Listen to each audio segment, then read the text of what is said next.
It's ironic that we can't get narcissists to look at themselves, since narcissism was named after a person who couldn't stop looking at himself. So, what's that about? We look at a positive version of ourselves, even an idealization of ourselves, quite readily. That's easy. Getting to know oneself, warts and all, is hard. It's scary. It's what we call autophobia, that is, fear of seeing yourself, of self awareness, warts and all. I'm really interested in what it takes to get to where you can tolerate knowing yourself, warts and all. I don't bet it's easy for most people, given the pressures they're under in their everyday lives.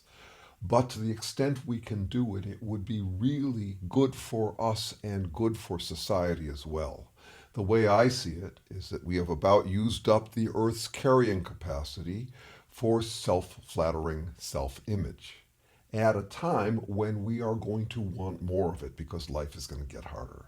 So, this whole question of how to tolerate, how to step into the hot water of seeing ourselves, warts and all, is really interesting to me.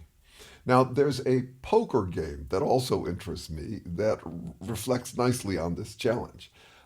You hold a card up to your forehead. Everybody in the circle can see the card except you, and you're bidding on who has the highest card. This is the alternative that makes it easy to see ourselves self flatteringly. As if I can look at you and see your warts, it proves I don't have warts. But that's not dealing with this fundamental challenge of seeing ourselves, warts and all. The 180-degree finger point isn't easy.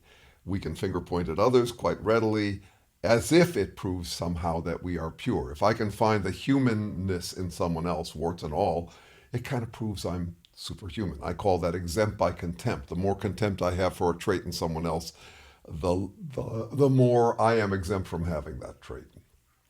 How to get to where we can tolerate looking at ourselves, warts and all. The way I think of it most fundamentally, since I work on origins of life and the evolution of life, is trying to come to terms with what the actual F we are. And I think it's really interesting, really hard, and really worth doing.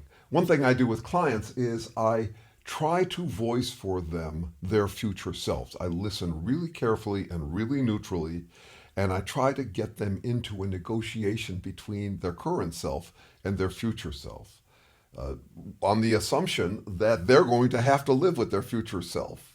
So, this question is really interesting to me.